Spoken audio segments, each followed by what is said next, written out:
Point de vue. 10, 4, 13, dans l'ordre, 542 francs 50 pour 5 francs, désordre, 108 francs 50. Marseille, plaque tournante de la drogue, c'est fini.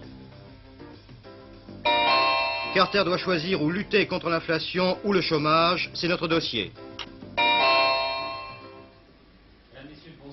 Revoilà les beaux dimanches des urnes et des bulletins de vote. On a voté aujourd'hui, on revotera dimanche prochain et puis dans 15 jours pour regarnir les bancs de l'Assemblée nationale un petit peu clairsemés depuis la rentrée parlementaire. 6 démissions d'anciens ministres pour tenter de retrouver leur mandat. Nous en parlons tout à l'heure, ces élections n'étant que dimanche prochain.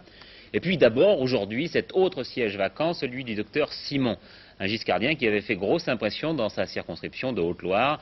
Ce coefficient personnel faussait donc un petit peu les pronostics. Pas facile de savoir qui allait l'emporter des deux principaux candidats en présence, le giscardien Proriol et le socialiste Ayrault. Il semble que l'on s'achemine vers le ballottage, mais tout de suite, les premières indications de vote par notre envoyé spécial Jean-Louis Le Senne. Pour l'instant, nous n'avons ici à la préfecture du Puy que des résultats partiels. Premièrement, des résultats qui tendraient à prouver qu'il y aura ballottage et donc un second tour la semaine prochaine dans cette deuxième circonscription de la Haute-Loire. Les chiffres de participation montrent en effet que si le taux d'abstention sur l'ensemble du pays est plus élevé qu'en 73, on a voté massivement dans la région de Brioude et de Langeac, une région où traditionnellement on vote à gauche. En revanche, le décompte sur 120 communes, les 2/3 de la circonscription donne les résultats suivants. Louis Ayrault, le candidat socialiste, 39,89% des voix. Jean Proriol, candidat unique de la majorité, 50,06% des voix. Dans ce cas-là, Jean Proriol serait élu au premier tour. Il faut dire que Jean Benoît, le candidat du Parti communiste, ne totalise que 5,6% des voix. Mais encore une fois, ce n'est qu'au conditionnel. Le souvenir de Jean-Claude Simon, qui s'est noyé au mois d'août dans le plan d'eau de sa commune, à Saugues, ce souvenir a atténué la vigueur de la campagne. On pourrait même dire qu'il l'a complètement faussé. Alors, tout est encore possible. Et donc pour l'instant, on ne savait pas encore trop bien s'il y aura ou non un deuxième tour dimanche prochain. Et nous retrouvons Jean-Louis Le Senne à la fin de ce journal. Ce qui est certain en revanche, c'est que ce 14 novembre verra 6 autres élections, je vous l'ai dit, avec ce que cela suppose de tentation pour beaucoup d'en faire un test national. Et pourtant, dans chacune de ces circonscriptions, toutes tenues par d'anciens ministres, et même un ancien Premier ministre, les données locales sont assez différentes. Circonscription vedette la Corrèze. Jacques Chirac ne ménage pas sa peine pour retrouver dès le premier tour ses électeurs de 73. Contre lui, de nouveau, 2 jeunes du PC et du PS. À Paris, Jean Tibéri, UDR, se mesure à 2 candidats de poids, le socialiste Guidoni et le communiste Hellenstein. En 73, Tibéri l'avait emporté facilement. Dans le Médoc, ça va se jouer dans un mouchoir. Achille Fould, qui se présente sans étiquette politique, retrouve son adversaire de 1973, le radical de gauche, Julien. Dans les Yvelines, le giscardien Bernard Destremaux devra se garder sur sa gauche, mais aussi au centre, représenté par le bâtonnier d'Amiens. Le radical Gabriel Péronnet, dans l'Allier, a moins de problèmes que les autres. Sur sa route, un jeune loup du Parti socialiste, mais par contre, plus d'UDR. Dans le Rhône, le giscardien Gérard Ducret a contre lui un communiste, mais surtout un socialiste. Il l'avait facilement remporté en 73, mais les données ont changé depuis. Au menu de la semaine qui s'annonce, les élections ne seront qu'une mise en appétit car la table sera chargée.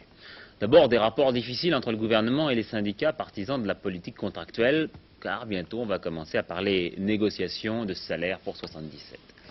Ensuite, l'affaire de l'élection du Parlement européen au suffrage universel. À l'instant, le socialiste Michel Rocard vient de dire sur Europe 1 qu'il y était favorable s'il n'y avait pas de tricherie. Et puis, à partir de demain, le débat à l'Assemblée sur la défense. Et l'on sait que certains gaullistes sont chatouilleux sur le sujet. Du côté socialiste, jusqu'alors, il y avait aussi un petit peu de flottement. Tout le monde n'avait pas la même conception de la force de dissuasion. Aujourd'hui, à l'issue d'un comité directeur, il semble que tous les socialistes se soient mis d'accord.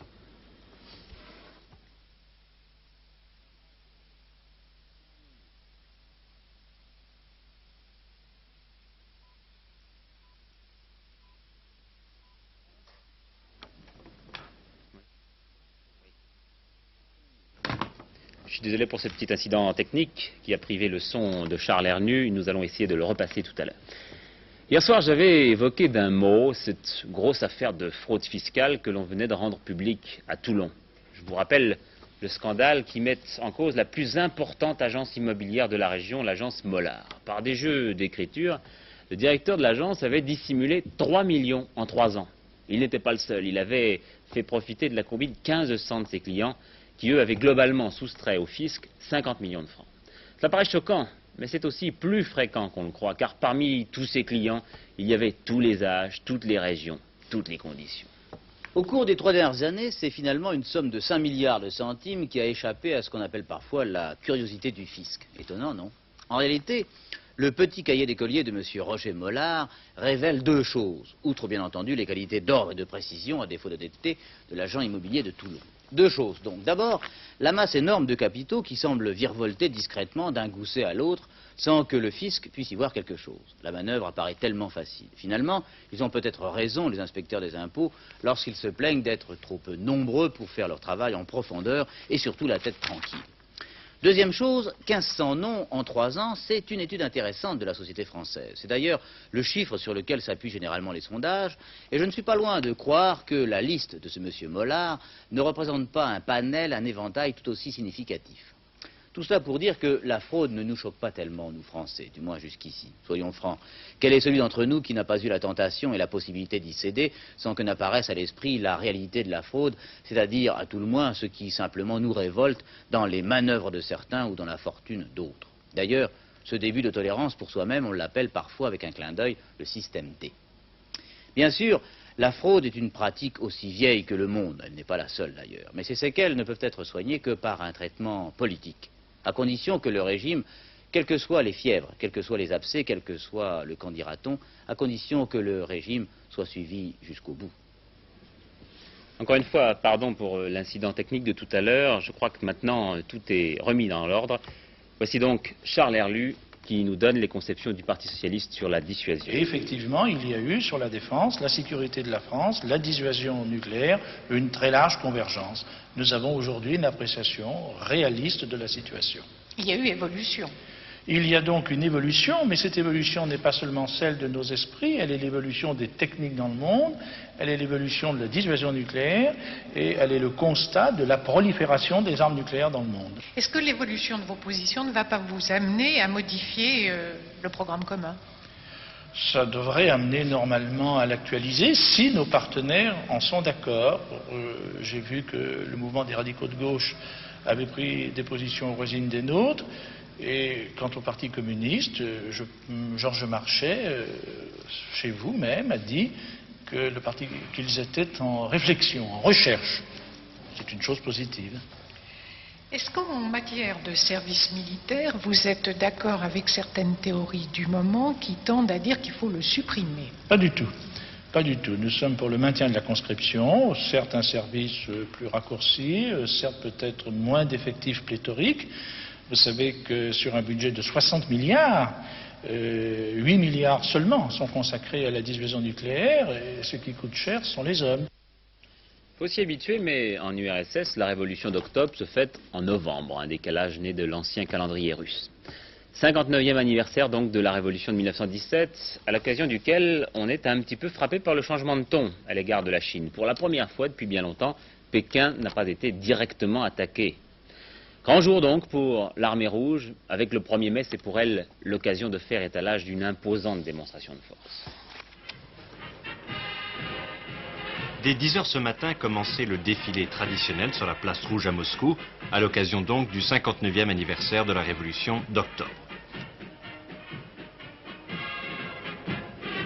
Plusieurs milliers de soldats ont pris part à la revue militaire qui a été ouverte par le nouveau ministre de la Défense, le maréchal Dimitri Oussanov. Comme l'année dernière, il n'y avait aucun char ou engin chenille dans le défilé.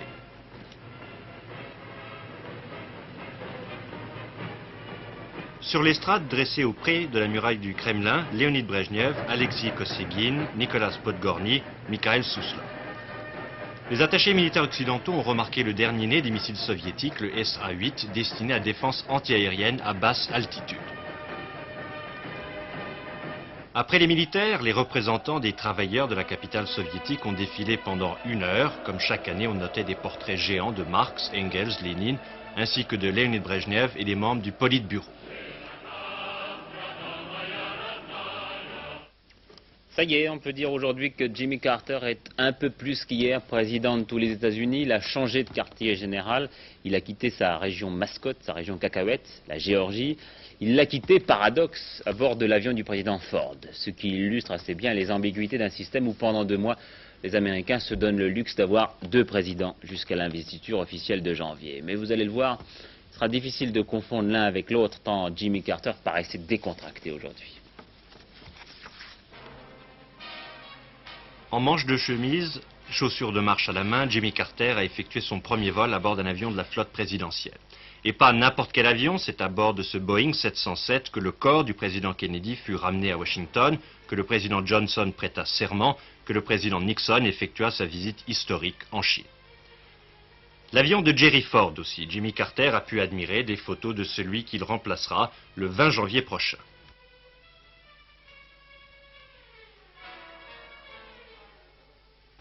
Jimmy Carter, quittant Plains hier pour la première fois depuis son élection, se rendait dans une île au large de la Géorgie pour des vacances-travail, ainsi qu'en témoigne la grosse boîte de dossiers à étudier qu'il portait lui-même.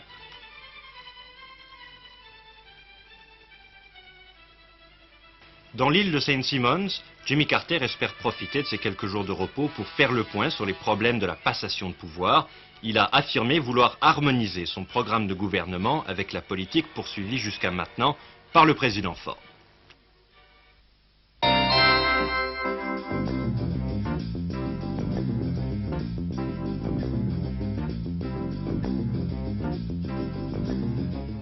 Réunis samedi à Dar el-Salam, les 5 chefs d'État des pays dits de la ligne du front, Tanzanie, Zambie, Mozambique, Angola et Botswana, ont dénoncé les récentes incursions de l'armée rhodésienne sur le territoire du Mozambique. Les 5 chefs d'État se sont prononcés aussi pour la poursuite de la lutte armée afin de mettre un terme au régime blanc de Salisbury. D'après les 5 chefs d'État africains, la lutte armée constitue l'unique moyen susceptible de parvenir à l'indépendance.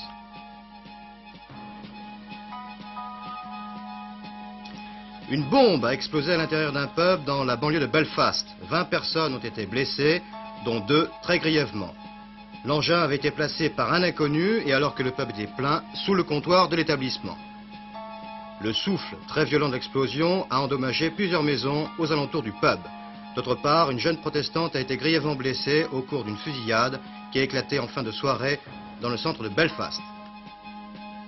Premier vol aujourd'hui du dernier né des Dassault, le Mystère 50. Ce triréacteur aménagé luxueusement est destiné tout particulièrement au PDG. À plus de 900 km/h, grâce à ces 3 réacteurs, il pourra traverser l'Atlantique sans escale ou joindre Riyad à partir de Paris d'une seule traite.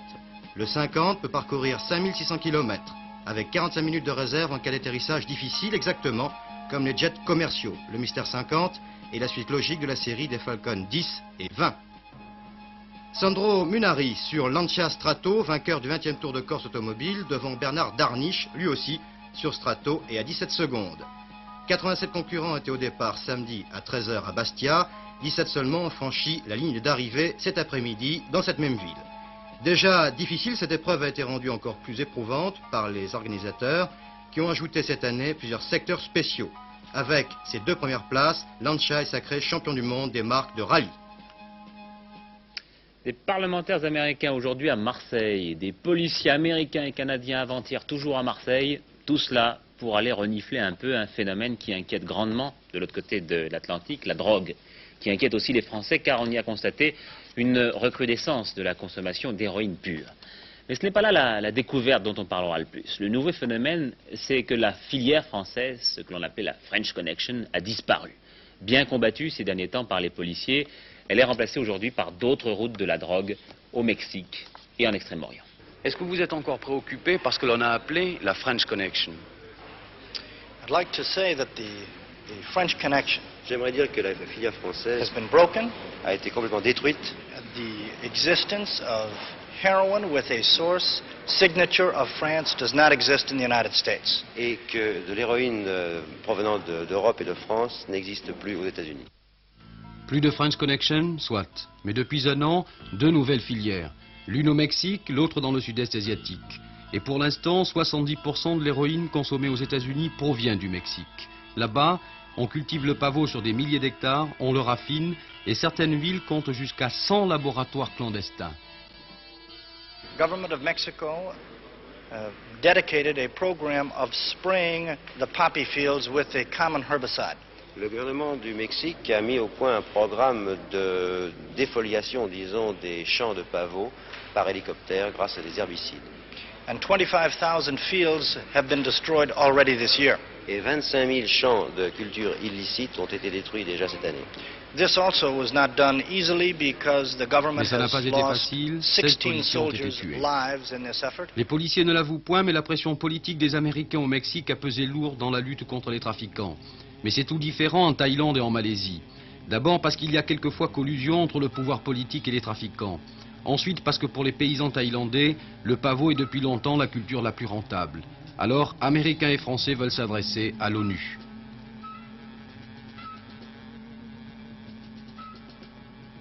Dans le sud-est asiatique, non seulement ils cultivent, mais également ils raffinent. Ils sont à la fois producteurs et transformateurs, alors qu'auparavant nous étions, nous, transformateurs. Mais le problème est inquiétant, difficile à régler car nous ne sommes qu'au bout de la chaîne, et pour l'instant, nous ne pouvons pas suivre cette chaîne jusque dans les lieux de production. Il est vrai que la culture du pavot peut procurer aux agriculteurs de ces États des revenus. Que ce soit sur le plan de l'ONU ou sur le plan d'autres organisations internationales, des discussions sont en cours pour trouver des cultures de substitution qui pourraient donner à ces agriculteurs des revenus correspondants. En attendant, la consommation d'héroïne en France a augmenté en 1976 de plus de 17%. Et devant l'éclatement de la filière française et la disparition en France de gros fournisseurs, le toxicomane est devenu aujourd'hui un véritable petit trafiquant qui va s'approvisionner par petites quantités à Amsterdam par exemple. Sur laquelle la loi bute, c'est la catégorie de ceux qui sont en même temps des usagers et des trafiquants, car d'un côté ils sont des malades qu'il faut soigner, de l'autre ils sont des trafiquants qu'il faut punir.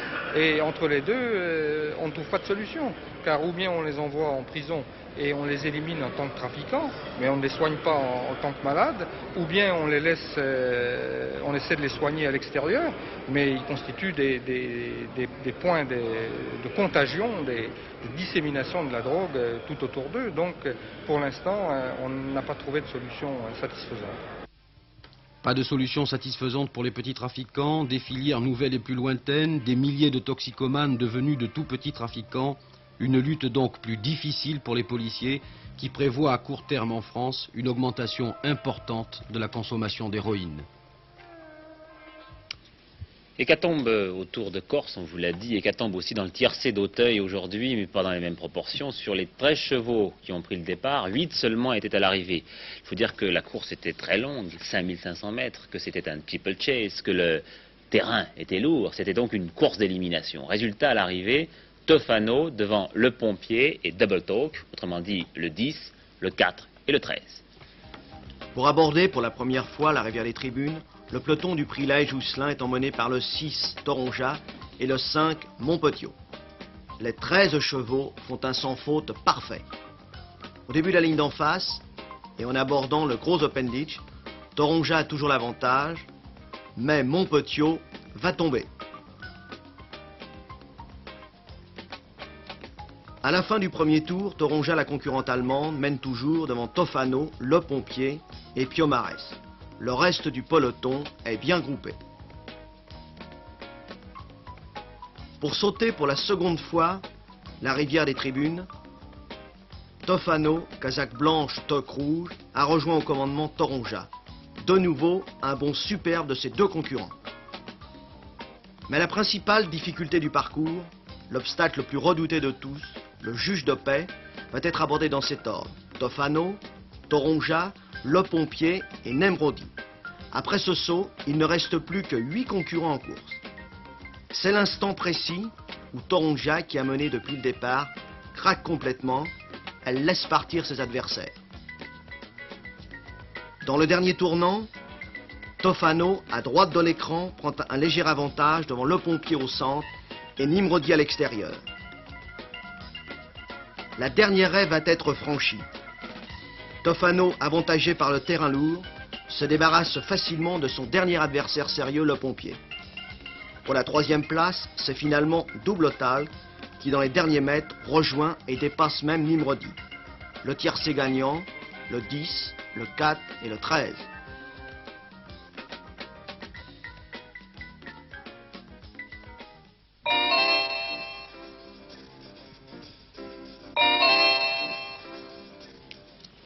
Et oui, nous y revenons. L'héritage de Jimmy Carter, c'est l'héritage économique que lui lègue Gerald Ford. Et il faut bien dire qu'il y a là du bon et du moins bon. Le bon, c'est un taux d'inflation acceptable, c'est aussi la solidité du dollar. Le moins bon, c'est un taux de chômage qui paraîtrait insupportable en France et qui s'est encore aggravé en octobre. C'est aussi une bourse très morose, qui visiblement n'a pas très bien digéré l'élection de Jimmy Carter. Wall Street. Mercredi 3 novembre 1976, Jimmy Carter est élu, la bourse est déçue. Les grandes valeurs américaines chutent brutalement, le dollar recule sur tous les marchés internationaux, l'or remonte, soulignant ainsi l'incertitude des milieux économiques et financiers. Jimmy Carter inquiète parce que les détails de sa politique économique et les noms de ses collaborateurs sont inconnus. Il a promis de lutter contre le chômage, condamner la bureaucratie, mais laisser entendre que l'État interviendrait davantage dans la vie économique.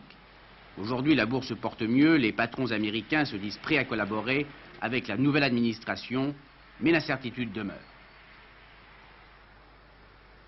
Les milieux d'affaires et beaucoup d'autres gens aux États-Unis espéraient jusqu'à la dernière minute que M. Ford serait élu, et leur choix était basé évidemment sur leur connaissance de l'homme, tandis que M. Carter, même aujourd'hui, reste un élément d'inconnu. Mais quel changement peut-on attendre ou craindre de M. Carter? Eh bien, je crois que l'engagement principal de M. Carter pendant sa campagne électorale a été celui d'assurer le plein emploi, ou plutôt de réduire d'une façon importante le niveau du chômage. Beaucoup de Noirs, beaucoup de jeunes aussi parmi les chômeurs. 8 millions d'Américains sont à la recherche de travail. Il faudrait créer 1 million d'emplois par an pour résorber le chômage. Créer des postes de fonctionnaires, c'est possible, mais difficile. L'État est déjà très endetté. Le déficit budgétaire américain équivaut au montant du budget total d'un pays comme la France. C'est énorme. Et puis il y a aussi la valse des étiquettes. L'inflation menace à nouveau aujourd'hui. Tout comme les pays européens, l'Amérique doit rechercher une croissance sans inflation. Un nuage noir à l'horizon, la hausse prévue en décembre du prix du pétrole. On parle de 10 à 15%.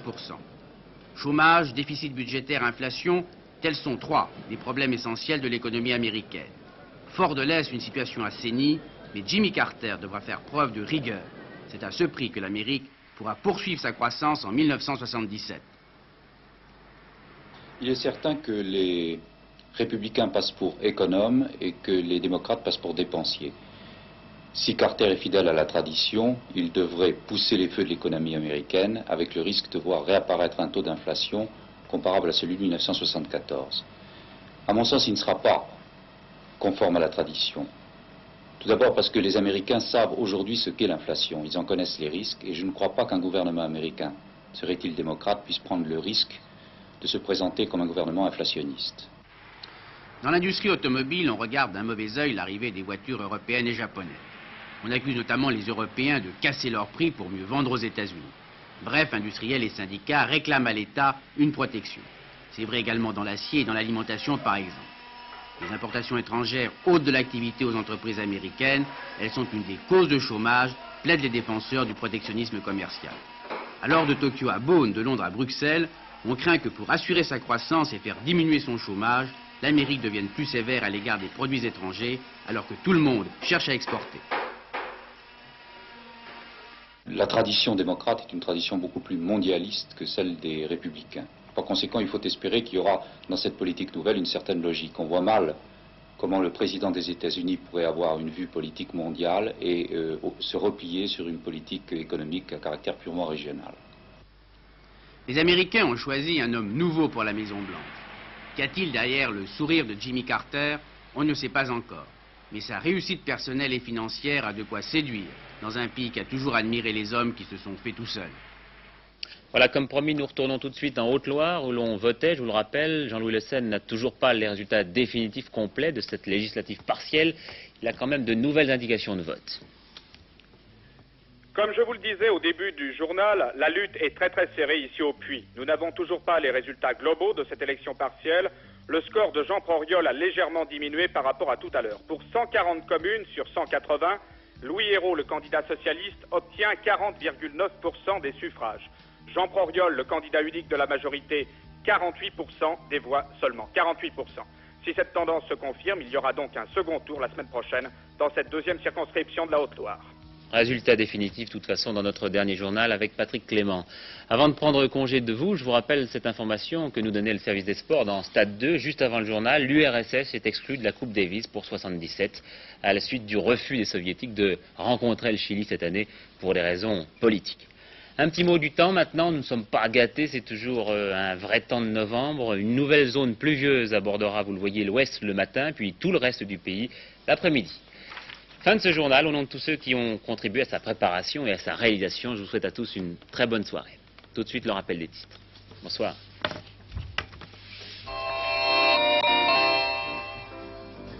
Peut-être ballottage en Haute-Loire, les résultats ne sont pas encore connus. Il fallait jouer le 10, le 4 et le 13. De nouvelles filières, la Thaïlande et le Mexique surtout. Pour Carter, la priorité, c'est le chômage.